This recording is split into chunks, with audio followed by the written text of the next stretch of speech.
This week's topic came from a real conversation with a clinic owner who was dealing with a difficult staff situation. They were already in a disciplinary process, but the conversation raised a wider question. How do you manage people problems in a way that is both human and procedurally safe? And that is where AI may have a useful role, not as a replacement for HR advice and not as a substitute for employment law guidance, but as a preparation tool that can help a clinic owner slow down, think clearly, and avoid saying or doing the wrong thing in the moment. In a larger business, a difficult member of staff may be absorbed by the wider team and handled by a dedicated HR department. In a small aesthetic clinic, however, the impact is much more immediate. Poor attitude at reception affects inquiries, tension in the team affects the patient journey, staff conflicts affects morale, and the clinic owner is often trying to deal with it while also seeing patients, managing cash flow, and running the business. So this is not just a generic HR issue, it is a leadership issue, a patient experience issue, and sometimes a very human issue. In the conversation I had with the clinic owner, there was a real tension between process and humanity. On one side, there is the formal disciplinary route, stage 1, 2, 3, warnings, meetings, and outcomes. And that process matters. It protects the business and it protects the employee. But it can also become cold and defensive if it is the only lens. On the other side, clinic owners sometimes want to have a more human conversation. Are you happy here? Is this role really right for you? What is really going on? And that can be valuable, but it can also become risky if it is badly handled, undocumented, or if it drifts into pressurizing someone to resign. The better position is human first, procedurally safe. Most staff conversations do not go wrong because the owner is a bad or uncaring person. They go wrong because the owner is tired, frustrated, under pressure, and has not separated the issues properly. A phrase like bad attitude is rarely specific enough. Is it conduct, capability, poor communication, clash of expectations, a well-being issue, a failure of management, or a cultural fit issue? AI can be useful before the meeting because it can help the owner slow down and structure their thinking. It should not make the employment decision, of course, but it can help the owner become calmer, clearer, and better prepared. And this is the most important boundary. AI can be a useful HR companion, but not an HR advisor.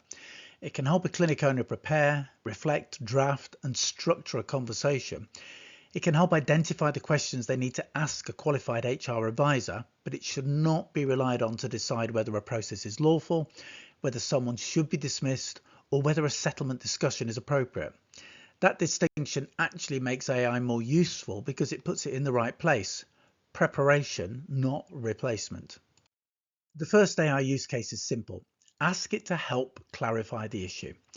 A clinic owner may feel the problem is obvious. This person is difficult, negative, or just not right for the team.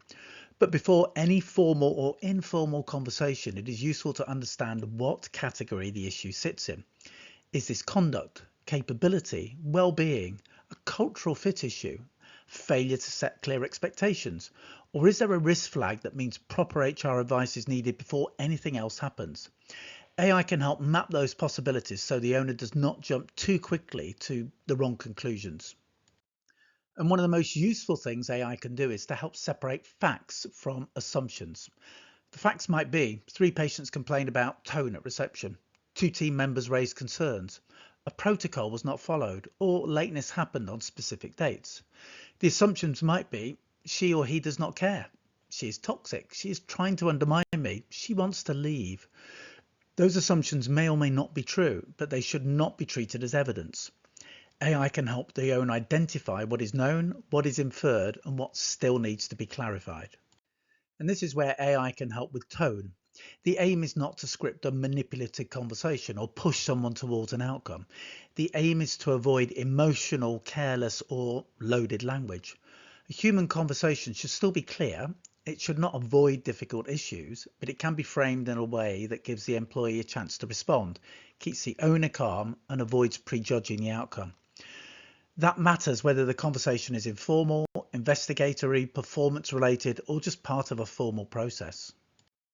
AI can also help with documentation. For example, it can help create a meeting agenda, a neutral note-taking template, follow-up summary, or a list of questions. but the owner must still ensure the record is accurate and not embellished, which is why recording can be useful as well. The value obviously is in reducing ambiguity. What was discussed? What evidence was considered? What support was offered? What expectations were set? What happens next?